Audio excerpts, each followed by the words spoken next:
ঢাকায় সিনেমা তারকা শরীফুল রাজ পরিমণির বিচ্ছেদ হওয়ার প্রায় 2 বছর হয়ে গেল। সন্তান পূর্ণ বড় হচ্ছে মায়ের কাছে। অন্যদিকে বিচ্ছেদের পর থেকেই রীতিমতো মুখ দেখা দেখি বন্ধ তাদের। এর মধ্যেই পরিমণি মেয়ের মা হলেন। মেয়ের বাবা হলো কে? প্রশ্ন উঠেছে হাজারো নেটিজেনদের মধ্যে। পরিমণি একটি মেয়ে সন্তান দত্তক নিয়েছে। এবার পরিমণির পেজে স্ট্যাটাস দিয়েছেন, এ আমার এক সুখের জীবন, আমার সুখ পাখিরা, আমার মেয়ের 1 মাস হয়ে গেল আলহামদুলিল্লাহ। মেয়ের 1 মাস উপলক্ষে কেক কেটে আয়োজন করা হলো। সাথে ছিল ছেলে পূর্ণ।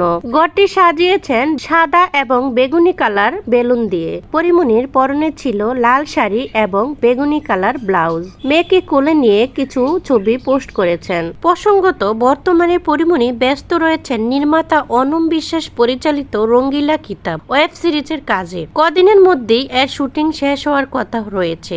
স্ট্রিমিং প্ল্যাটফর্ম হইচইয়ের জন্য নির্মিত হচ্ছে